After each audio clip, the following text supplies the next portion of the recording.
Sapiens, A Brief History of Humankind, Chapter 3, A Day in the Life of Adam and Eve. To understand our nature, history, and psychology, we must get inside the heads of our hunter-gatherer ancestors. For nearly the entire history of our species, sapiens lived as foragers. The past 200 years, during which ever-increasing numbers of sapiens have obtained their daily bread as urban laborers, office workers, and the preceding 10,000 years, during which most sapiens lived as farmers, herders, are the blink of an eye compared to the tens of thousands of years during which our ancestors hunted and gathered.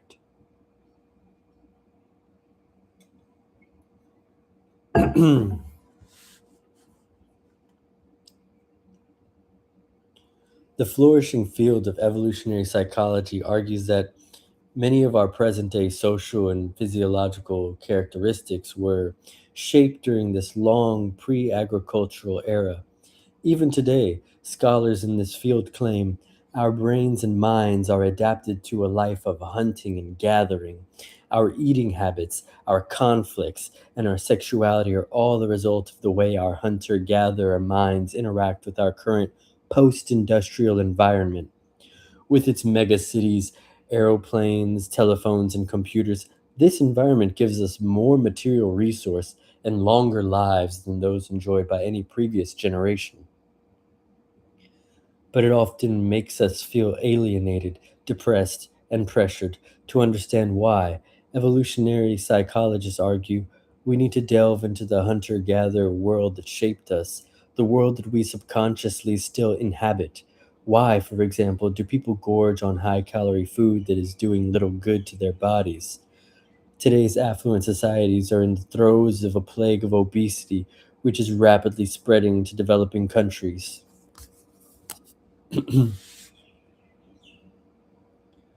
It is a puzzle why we binge on the sweetest and greasiest food we can find until we consider the eating habits of our forager forebears. In the savannas and forests they inhabited, high calorie sweets were extremely rare and food in general was in short supply. A typical forager 30,000 years ago had access to only one type of sweet fruit, a ripe fruit. If Stone Age women came across a tree groaning with figs, the most sensible thing to do was eat as many of them as she could on the spot before the local baboon band picked the tree bare. The insect to gorge on high calorie food was hardwired into our genes. Instinct, not insect, excuse me. Today we may be living in high rise apartments with overstuffed refrigerators, but our DNA still thinks we are in the savannah. That's what makes some of us spoon down an entire tub of Ben and Jerry's when we find one in the freezer and wash it down with jumbo Coke. This gorging gene theory is widely accepted. Other theories are far more contentious. For example, some evolutionary psychologists argue that ancient foraging bands were not as composed of nuclear families centered on monogamous couples. Rather, foragers lived in communes devoid of private property, monogamous relationships, and even fatherhood. In such a band, a woman could have sex and form intimate bonds with several men and women simultaneously, and all the band's adults cooperated in parenting the children. Since no man knew definitely which of the children were his, men showed equal concern for all youngsters, supposedly. Such a structure is not in Aquarian utopia, it's a well documented among animals, notably our closest relatives, the chimpanzees and the bonobos. There are even a number of present day human cultures in which collective fatherhood is practiced, as, for example, among the Badi Indians. According to the beliefs of such societies, a child is not born from the sperm of a single man, but from the accumulation of sperm in a woman's womb. A good mother will make a point of having sex with several men, especially when she is pregnant, so that her child will enjoy the qualities and paternal care not merely of the best hunter, but also of the best storyteller, the strongest warrior, the most considerate. If this sounds silly, bear in mind that before the development of modern embryological studies, people had no solid evidence that babies are always sired by a single father rather than by many.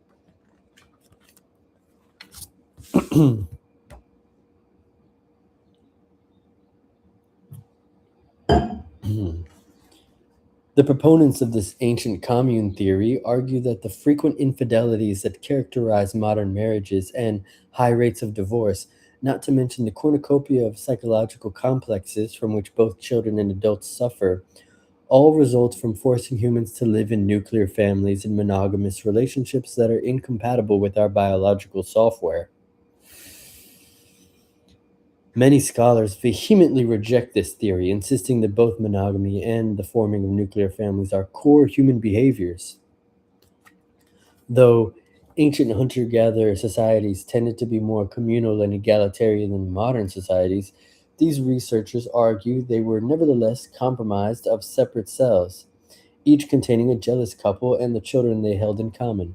This is why today monogamous relationships and nuclear families are the norm in the vast majority of cultures, why men and women tend to be very possessive of their partners and children, and why, even in modern states such as North Korea and Syria, political authority passes from father to son.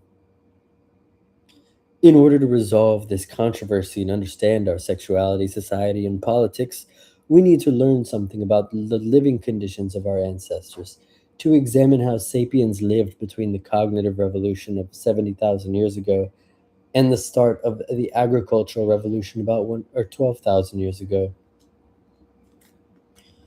Unfortunately, there are certainties regarding the lives of our forager ancestors. The debate between the ancient commune and eternal monogamy schools is based on flimsy evidence.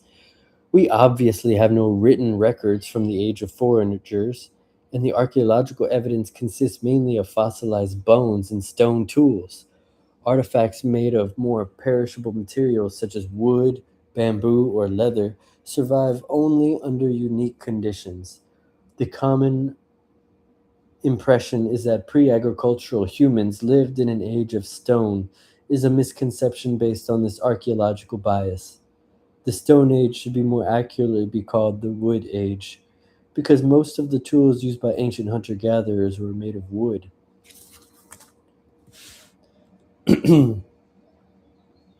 Any reconstruction of the lives of ancient hunter gatherers from the surviving artifacts is extremely problematic. One of the most glaring differences between the ancient foragers and their agricultural and industrial descendants is that foragers had very few artifacts to begin with. These played a comparatively modest role in their lives. Over the course of his or her life, a typical member of a modern affluent society will own several million artifacts. From cars and houses to disposable nappies and milk cartons, there's hardly an activity, a belief, or even an emotion that is not mediated by objects of our own devising. Our eating habits are mediated by a mind boggling collection of such items, from spoons and glasses to genetic engineering labs and gigantic ocean going ships. In play, we use a plethora of toys, from plastic cards to 100,000 seater stadiums. Our romantic and sexual relations are accoutered by rings, beds, nice clothes, sex underwear, condoms, fashionable restaurants, cheap motels, airport lounges, wedding halls, and catering companies. Religions bring the sacred into our lives with Gothic churches, Muslim mosques, Hindu ashrams, Torah scrolls, Tibetan prayer wheels, priestly cassocks, candles, incense, Christmas trees, matzah balls, tombstones, and icons. We hardly notice how ubiquitous our stuff is until we have to move it to a new house. Foragers move house every month, every week, and sometimes every day, toting whatever they had on their backs. There was no moving companies, wagons, or even pack animals to share the burden. They were consequently having to make do with only the most essential possessions. It's reasonable to presume, then, that the greater part of their mental, religious, and emotional lives was conducted without the help of artifacts. An archaeologist working 100,000 years from now could piece together a reasonable picture of Muslim belief and practice from the myriad of objects he unearthed, and in a ruined mosque, but we are largely at a loss in trying to comprehend the beliefs and rituals of ancient hunter gatherers. It's much the same dilemma that a future historian would face if he had to depict the social world of 21st century teenagers solely on the basis of their surviving snail mail. Since no records will remain of their phone conversations, emails, blogs, and text messages, no metadata, a reliance on artifacts will thus bias in account of ancient hunter gatherer life. One way to remedy this is to look at modern forager societies. These can be studied directly by anthropological observation.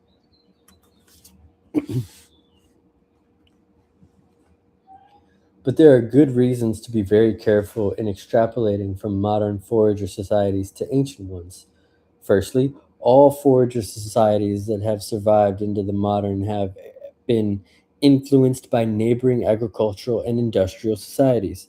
Consequently, it's risky to assume that what is true of them was also true of tens of thousands of years ago. Secondly, modern forager societies have survived mainly in areas with difficult climatic conditions and inhospitable terrain. Ill suited for agriculture, societies that have adapted to the extreme conditions of places such as the Kalahari Desert in South Africa may well provide a very misleading model for understanding ancient societies in fertile areas such as the Yangtze River Valley. In particular, population density in an area like the Kalahari Desert is far lower than it was around ancient Yangtze, and this has far reaching implications for key questions about the size and structure of human bands and the relations between them. Feel free to skip about 1 minute in. I'll be right back.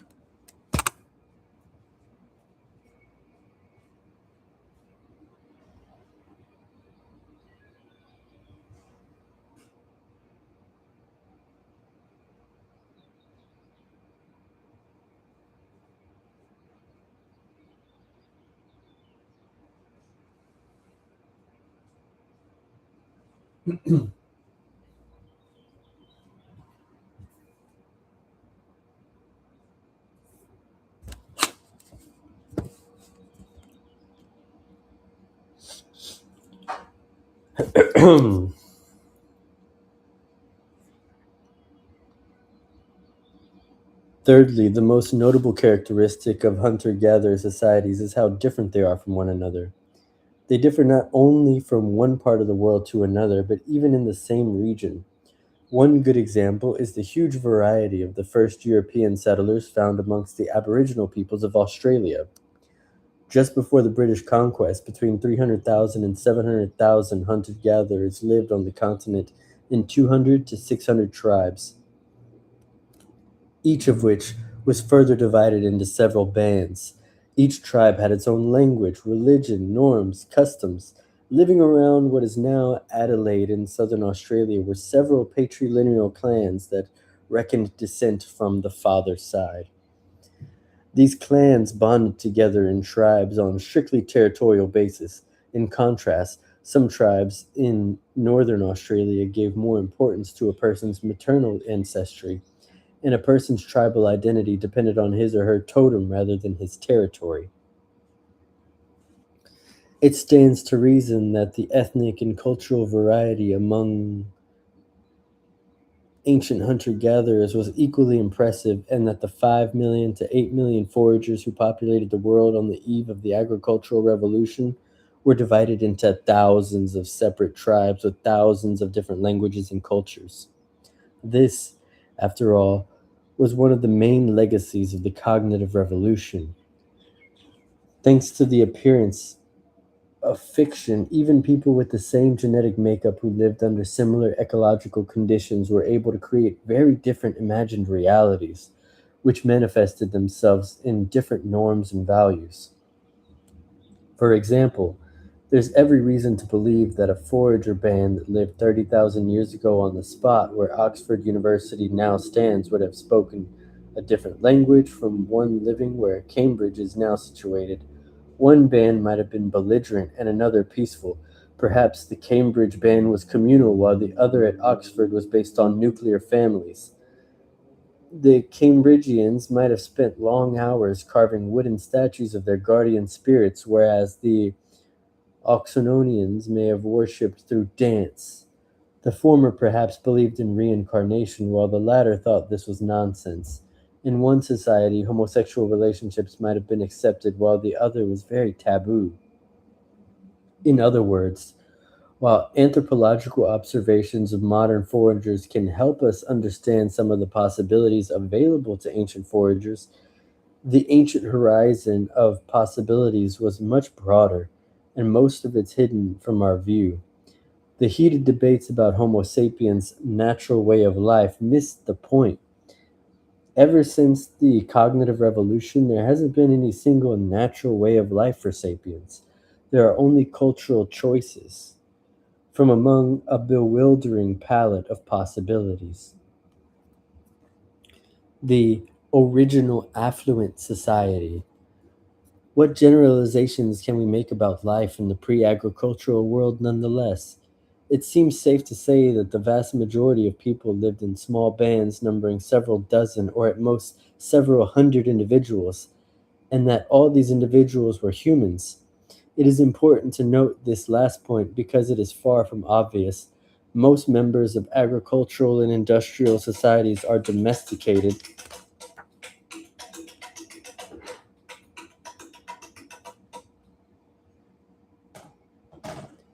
They're domesticated animals. They are not equal to their masters, of course, but they are members all the same. Today, the society called New Zealand is composed of 4.5 million sapiens and 50 million sheep. Be right back.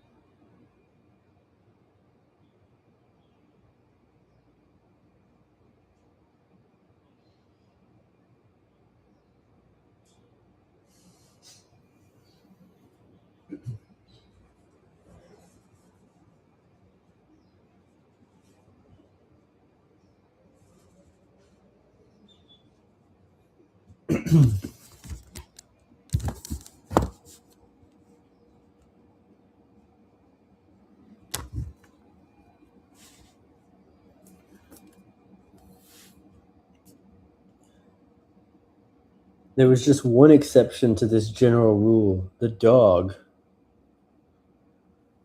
The dog was the first animal domesticated by Homo sapiens, and this occurred before the agricultural revolution.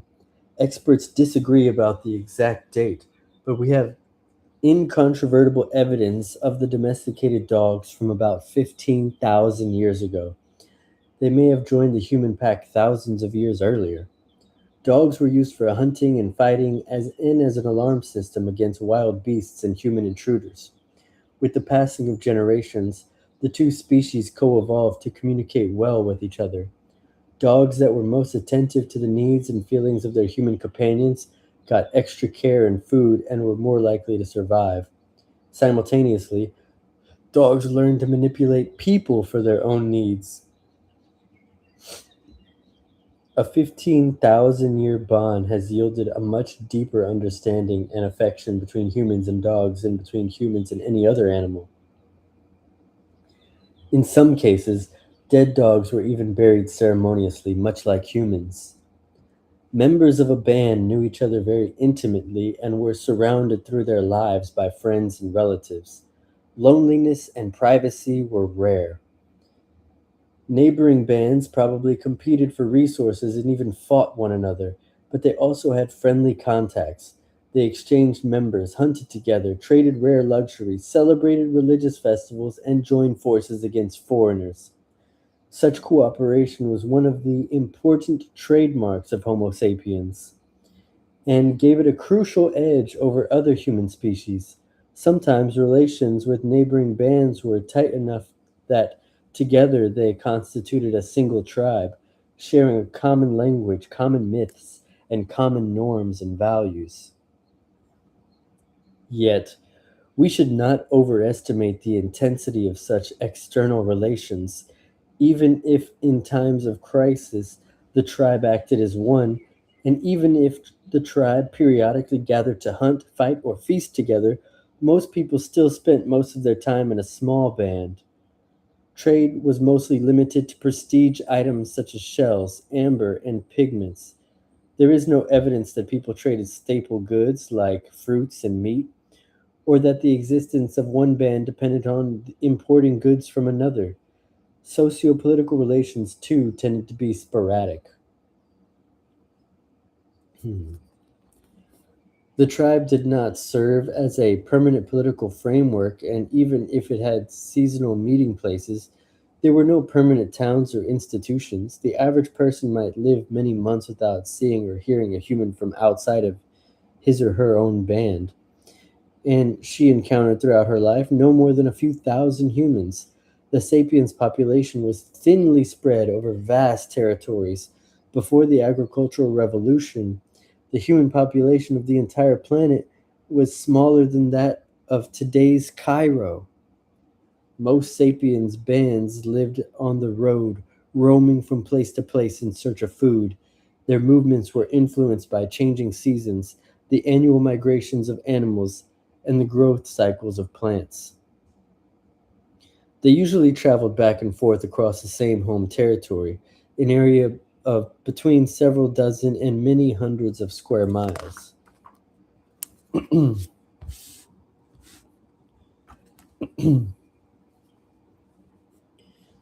Occasionally, bands wandered outside their turf and explored new lands, whether due to natural calamities, violent conflicts, demographic pressures, or the initiative of a charismatic leader.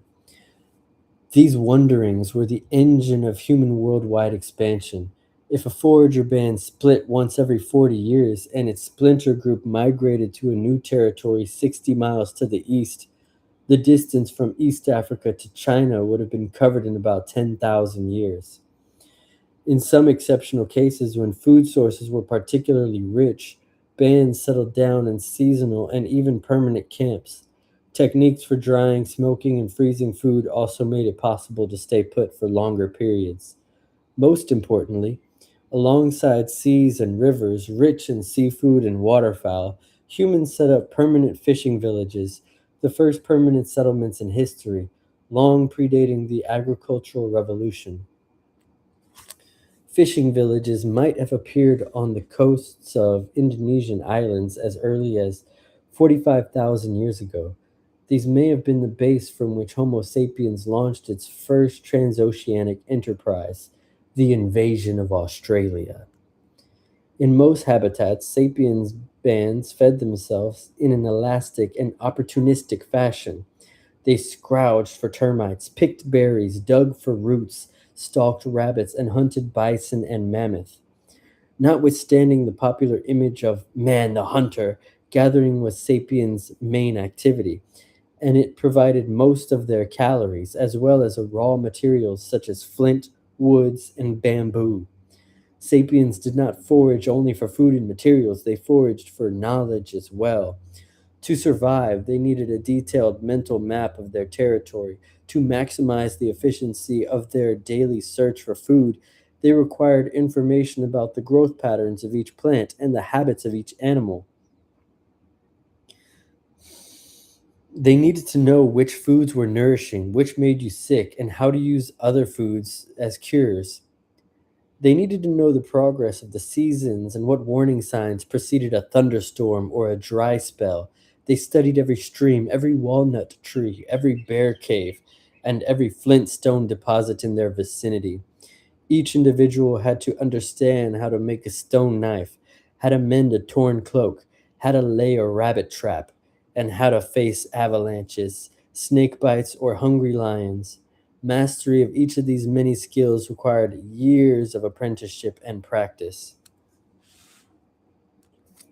The average ancient forager could turn a flint stone into a spear point within minutes. When we try to imitate this feat, we usually fail miserably. Most of us lack expert knowledge of the flaking properties of flint and basalt, and the fine motor skills needed to work them precisely. In other words, the average forager had wider, deeper, and more varied knowledge of her immediate surroundings than most of her modern descendants. Today, most people in industrial societies don't need to know much about the natural world in order to survive. What do you really need to know in order to get by as a computer engineer, an insurance agent, a history teacher, or a factory worker? You need to know a lot about your own tiny little field of expertise, but for the vast majority of life's necessities, you rely blindly on the help of other experts whose own knowledge is limited to a tiny field of expertise. The human collective knows far more today than did the ancient bands, but at the individual level, ancient foragers were the most knowledgeable and skillful people in history. There is some evidence that the size of the average sapien's brain has actually decreased since the age of foraging. Survival in that era required superb mental abilities from everyone. When agriculture and industry came along, people could increasingly rely on the skills of others for survival, and new niches for imbeciles were opened up. You could survive and pass your unremarkable genes to the next generation by working as a water carrier or as an assembly line worker. Foragers mastered not only the surrounding world of animals, plants, and objects, but also the internal world of their own bodies and senses. They listened to the slightest movement in the grass to learn whether a snake might be lurking there. They carefully observed the foliage of trees in order to discover fruits, beehives, and bird nests. They moved with a minimum of effort and noise, and knew how to sit, walk, and run in the most agile and efficient manner. Varied and constant use of their bodies made them as fit as marathon runners. They had the physical dexterity that people today are unable to achieve even after years of practicing yoga or Tai Chi. The hunter gatherer way of life differed significantly from region to region and from season to season, but on the whole, foragers seem to have enjoyed a more comfortable and rewarding lifestyle than most.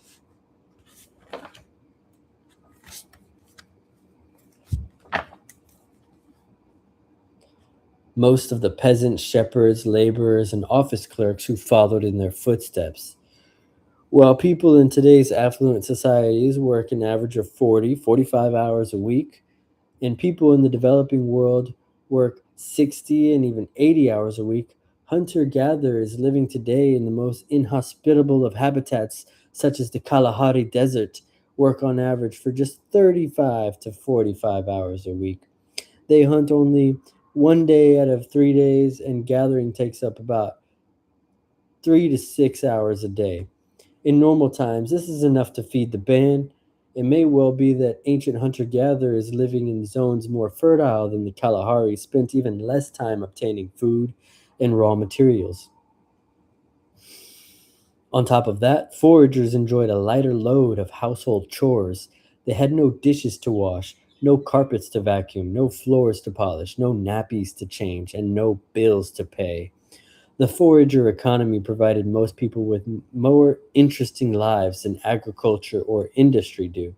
Today, a Chinese factory hand leaves home around 7 in the morning, makes her way through polluted streets to a sweatshop, and there operates the same machine in the same way, day in, day out, for 10 long, mind numbing hours, returning home around 7 in the evening in order to wash dishes and do the laundry. 30,000 years ago, a Chinese forager might leave camp with her companions at, say, 8 in the morning. They'd roam the nearby forests and meadows, gathering mushrooms, digging up edible roots, catching frogs, and occasionally running away from tigers. But early afternoon, they were back at camp to make lunch.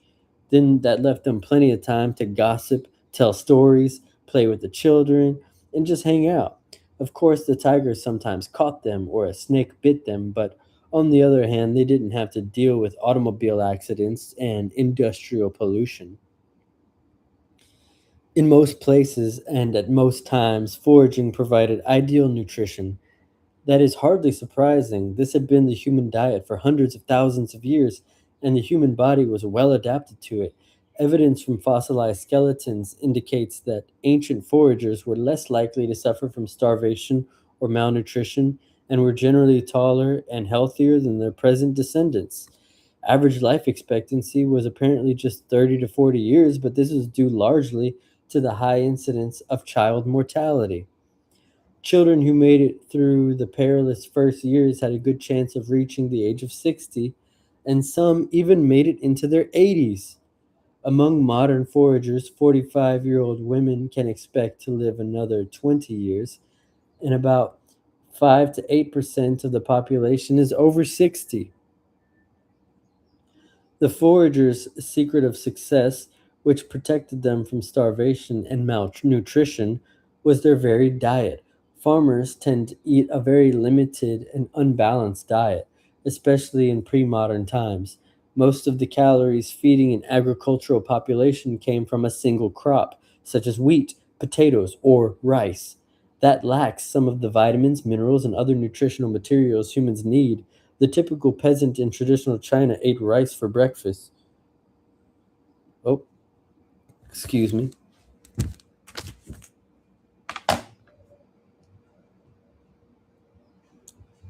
Hello. Hello. Hello.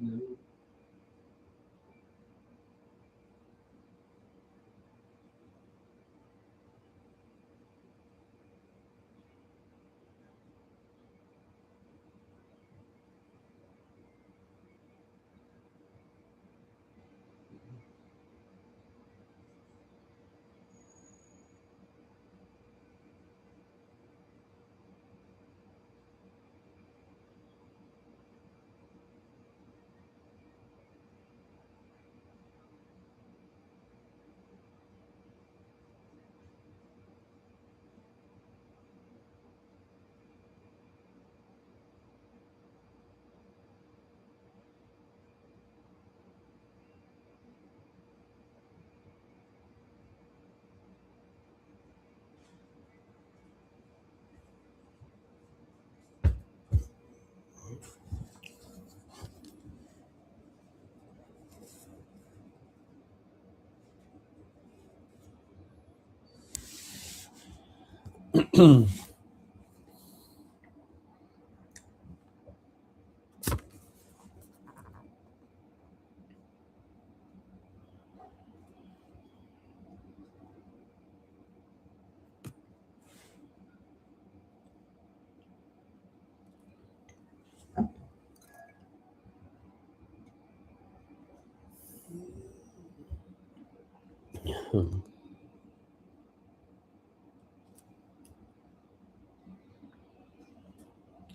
The typical peasant in traditional China ate rice for breakfast, rice for lunch, and rice for dinner.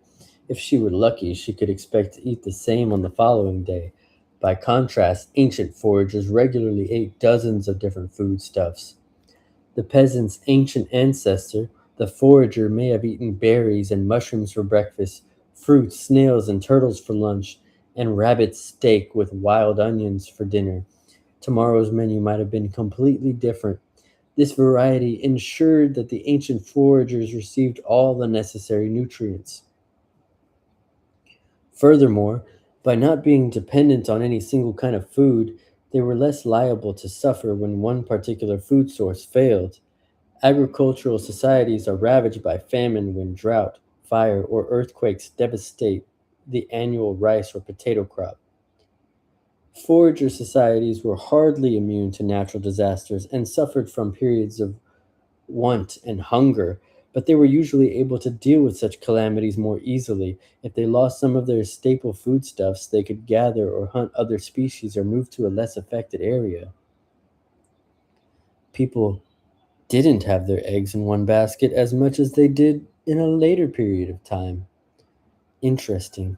It's not like progress throughout human history has been linear when we think about it.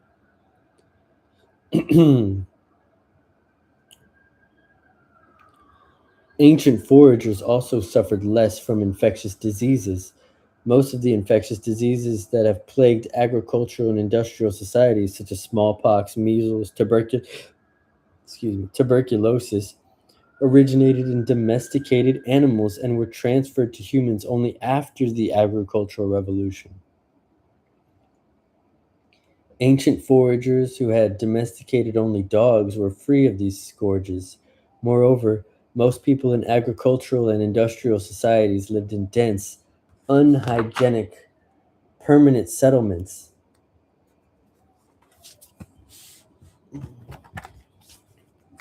Ideal hotbeds for disease, foragers roamed the land in small bands that could not sustain epidemics. The wholesome and varied diet, the relatively short working week, and the rarity of infectious diseases have led many experts to define pre agricultural forager societies as the original affluent societies. It would be a mistake, however, to idolize the lives of these ancients. Though they lived better lives than most people in agricultural and industrial societies, their world could still be harsh and unforgiving. Periods of want and hardship were not uncommon. Child mortality was high, and an accident which would be minor today could easily become a death sentence. Most people probably enjoyed the close intimacy of the roaming band, but those unfortunates who incurred the hostility or mockery of their fellow band members probably suffered terribly. Modern foragers occasionally abandon and even kill old or disabled people who cannot keep up with the band. Unwanted babies and children may be slain, and there are the cases of, you know, human sacrifice. The Ache people, hunter-gatherers who lived in the jungles of Paraguay until 1960s, offered a glimpse into the darker side of foraging. When a valued band member died, the Ache customarily killed a little girl and buried the two together. Anthropologists who interviewed the Ache recorded a case in which a band abandoned a middle aged man who fell sick and was unable to keep up with the others. He was left under a tree, vultures perched above him, expecting a hearty meal, but the man recuperated and walked briskly. He managed to rejoin the band. His body was covered with the bird's feces, so he was henceforth nicknamed Vulture Droppings. When an old Ache woman became a burden to the rest of the band, one of the younger men would sneak behind her and kill her with an axe blow to the head. An Ache man told the inquisitive anthropologists stories of his prime years in the jungle. I customarily killed old women. I used to kill my aunts. The women were afraid of me. Now, here with the whites, I have become weak. Babies born without hair, who were considered underdeveloped, were killed immediately. One woman recalled that her first baby girl was killed because the men in the band did not want another girl.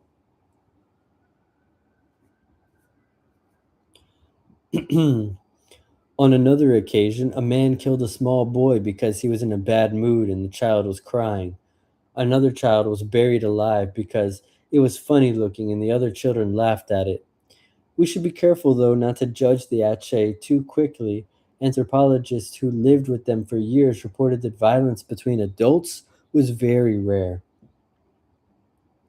Both women and men were free to change partners at will. They smiled and laughed constantly, had no leadership hierarchy, and generally shunned domineering people. They were extremely generous with their few possessions and were not obsessed with success nor wealth. The things they valued most in life were good social interactions and high quality friendships. They viewed the killing of children, sick people, and the elderly as many people today view abortion and euthanasia. It should also be noted that the Ashe were hunted and killed without mercy by Paraguayan farmers.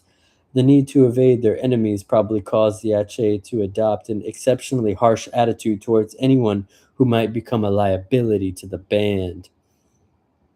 The truth is that Ache society, like every human society, was very complex.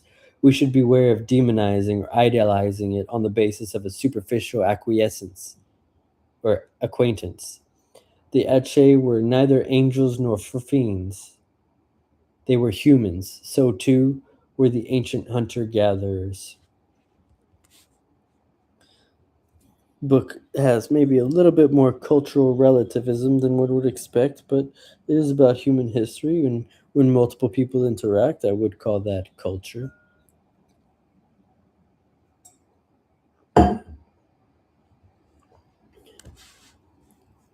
Talking ghosts. What can we say about the spiritual and mental life of the ancient hunter gatherers? The basics of the forager economy can be reconstructed with some confidence based on quantifiable and objective factors. For example, we can calculate how many calories per day a person needed in order to survive. How many calories were obtained from a pound of walnuts, and how many walnuts could be gathered from a square mile of forest. With this data, we can make an educated guess about the relative importance of walnuts in their diet. But did they consider walnuts a delicacy or a humdrum staple? Did they believe that walnuts were inhabited by spirits? Did they find walnut leaves pretty? If a forager boy wanted to take a forager girl to a romantic spot, did the shade of a walnut tree suffice?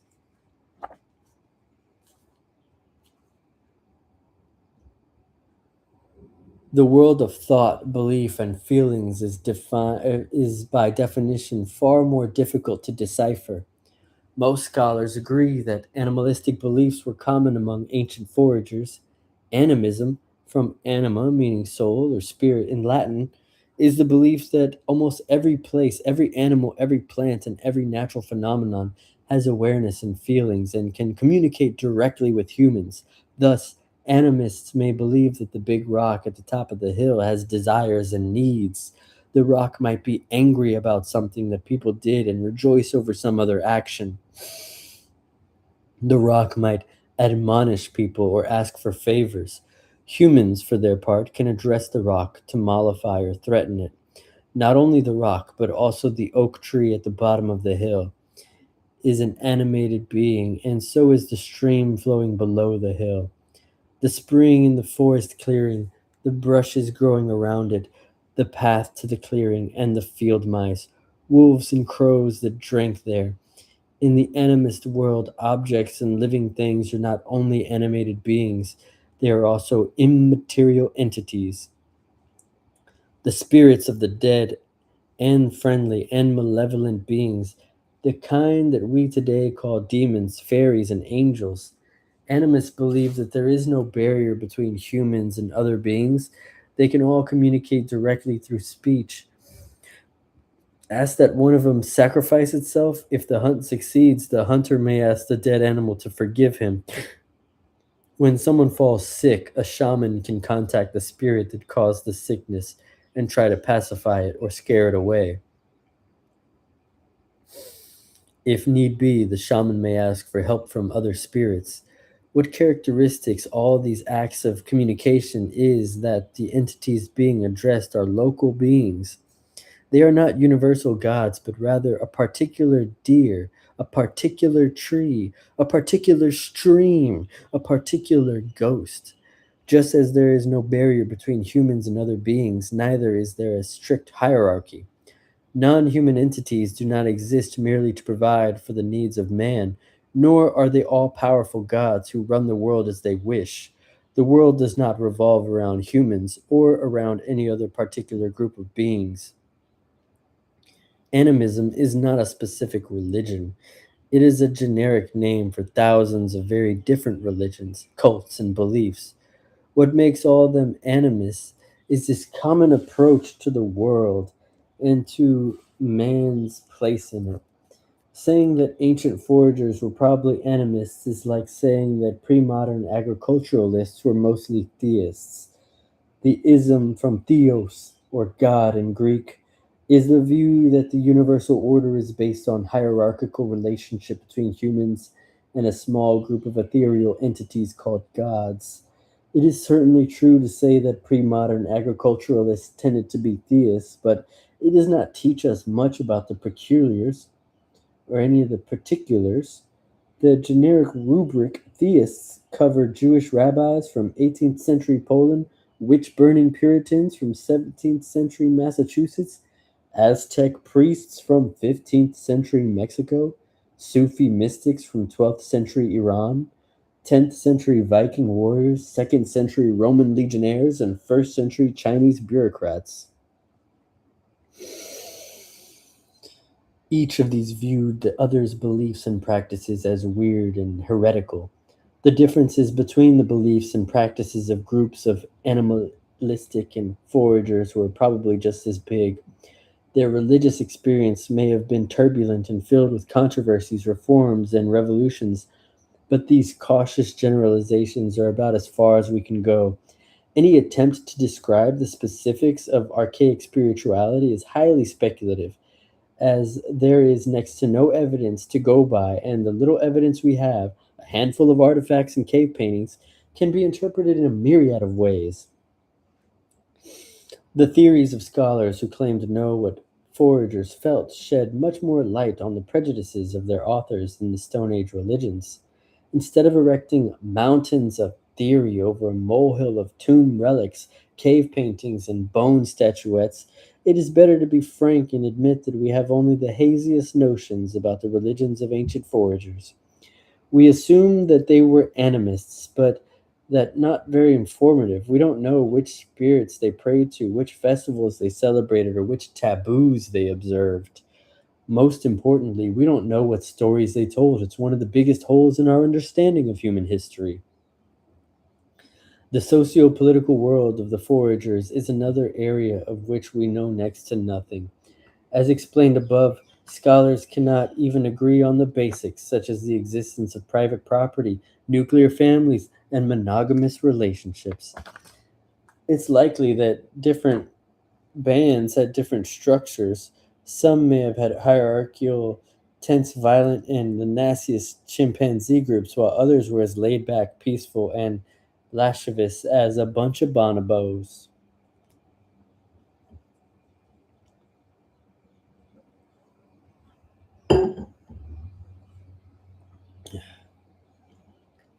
In Sungir, Russia, archaeologists discovered in 1955 a 30,000-year-old burial site belonging to a mammoth hunting culture.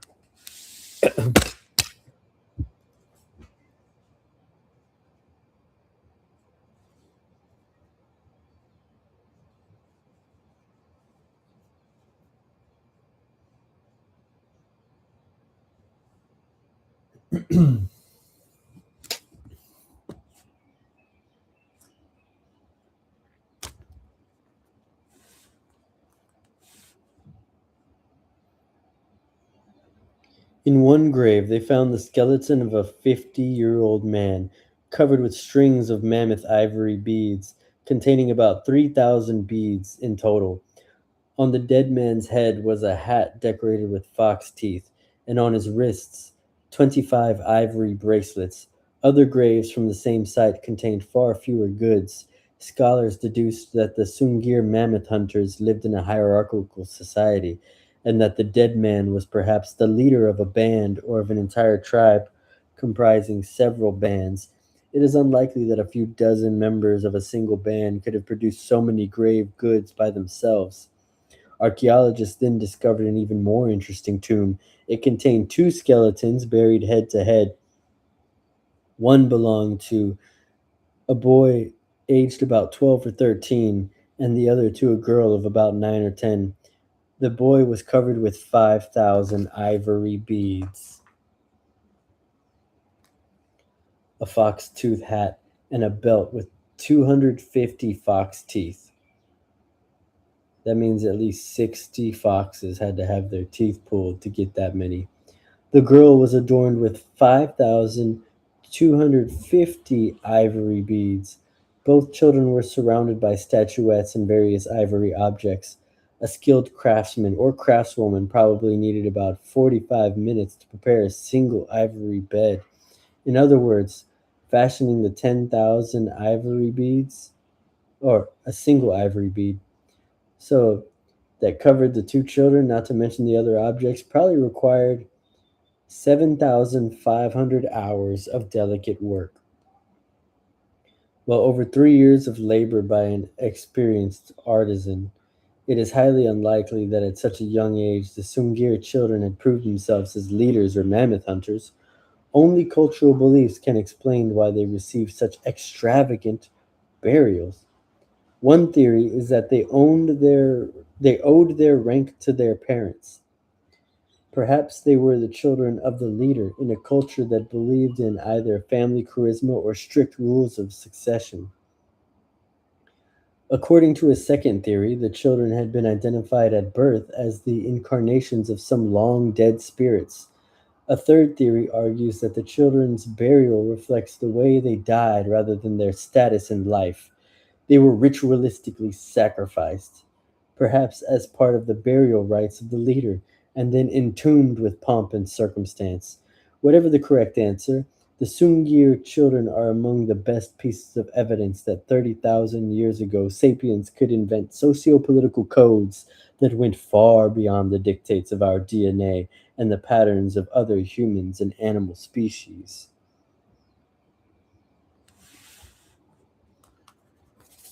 Peace or war?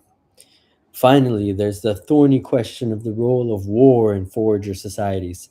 Some scholars imagine ancient hunter gatherer societies as peaceful paradises and argue that war and violence began only with the agricultural revolution, when people started to accumulate private property. Other scholars maintain that the world of the ancient foragers was exceptionally cruel and violent. Both schools of thought are castles in the air, connected to the ground by thin strings of meager archaeological remains and anthropological observations of present day foragers. The anthropological evidence is intriguing but very problematic. Foragers today live mainly in isolated and inhospitable areas, such as the Arctic or the Kalahari, where population density is very low and opportunities to fight other people are limited. Moreover, in recent generations, foragers have been increasingly subject to authority of modern states, which prevent the eruption of large scale conflicts. European scholars have had only two opportunities to observe in relatively dense populations of independent foragers in northwestern America in the 19th century and in North Australia during the 19th century and early 20th centuries. Both Amerindian and Aboriginal Australian cultures witnessed frequent armed conflicts. It is debatable, however, whether this represents a timeless condition or the impact of European imperialism. The archaeological findings are both scarce and opaque. What telltale clues might remain of any war that took place tens of thousands of years ago? There were no fortifications and walls back then, no artillery shells or even swords and shields. An ancient spear point might have been used in war, but it could have been used in a hunt as well. Fossilized human bones are no less hard to intercept. A fracture might indicate a war wound or an accident, nor is the absence of fractures and cuts on an ancient skeleton conclusive proof that the person to whom the skeleton belonged did not die a violent death. Death can be caused by trauma to soft tissues that leave no marks on bone. Even more importantly, during pre industrial warfare, more than 90% of war dead were killed by starvation, cold, and disease rather than by weapons. Imagine that 30,000 years ago, one tribe defeated its neighbor and expelled it from coveted foraging grounds. In the decisive battle, 10 members of the defeated tribe were killed. In the following year, another 100 members of the losing tribe died from starvation, cold, and disease. Archaeologists who came across these 110 skeletons may too easily conclude that most fell victim to some natural disaster. How would we be able to tell that they were all victims of a merciless war? Duly warned, we can now turn to the archaeological findings. In Portugal, a study was made of 400 skeletons from the period immediately predating the agricultural revolution. Only two skeletons showed clear marks of violence. A similar survey of 400 skeletons from the same period in Israel discovered a single crack in a single skull that could be attributed to human violence. A third survey of 400 skeletons from various pre agricultural sites in the Danube Valley found evidence of violence on 18 skeletons. 18 out of 400 may not sound like a lot, but it's actually a very high percentage. If all 18 indeed died violently, it means that about 4.5% of deaths in the ancient Danube Valley were caused by human violence. Today, the global average is 1.5%, taking war and crime all together. During the 20th century, only 5% of human deaths resulted from human violence. And this in a century that saw the bloodiest wars and the most massive genocides in history. If this revelation is typical, the ancient Danube Valley was as violent as the 20th century. The depressing findings from the Danube Valley are supported by a string of equally depressing findings from other areas. At Jabal Sahabda in Sudan, a 12,000-year-old cemetery containing 59 skeletons was discovered. Arrowheads and spear points were found embedded in or lying near the bones of 24 skeletons, 40% of the find. The skeleton of one woman revealed 12 injuries in Ofnet Cave in Bavaria. Archaeologists discovered the remains of 38 foragers, mainly women and children, who had been thrown into two burial pits. Half the skeletons, including those of children and babies, bore clear signs of damage by human weapons such as clubs and knives. The few skeletons belonging to mature males bore the worst marks of violence. In all probability, an entire forager band was massacred at Ofnet, which better represents the world of the ancient foragers, the peaceful skeleton from Israel and Portugal, or the abattoirs of Jabal Sahaba and Ofnet? The answer is neither. Just as foragers exhibited a wider range of religions and social structures, so too did they probably demonstrate a variety of violence rates. While some areas and some periods of time may have enjoyed peace and tranquility, others were riven by ferocious conflicts. The curtain of silence. If the larger picture of ancient forager life is hard to reconstruct, particular events are largely irretrievable. When a sapiens band first encountered or first entered a valley inhabited by Neanderthals, the following years might have witnessed a breathtaking historical drama. Unfortunately, nothing would have survived from such an encounter except, at best, a few fossilized bones and a handful of stone tools that remain mute under the most intense scholarly inquisitions. We may extract from them information about human anatomy, human technology, human diet, and perhaps even human social structure, but they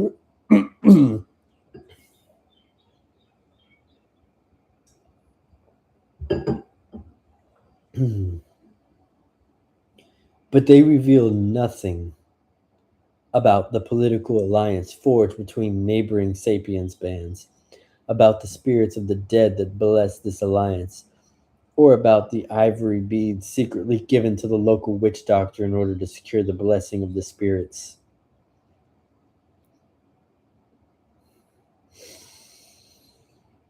This curtain of silence shrouds tens of thousands of years of history.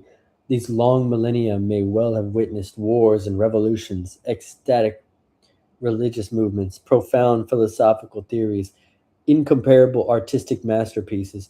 The foragers may have had all their conquering Napoleons who ruled empires half the size of Luxembourg, gifted Beethovens who lacked symphony orchestras but brought people to tears with the sounds of their bamboo flutes, and charismatic prophets who revealed the word of a local oak tree rather than those of a universal God. But they are mere guesses. The curtain of silence is so thick that we can't even be sure such things occurred, let alone describe them in detail.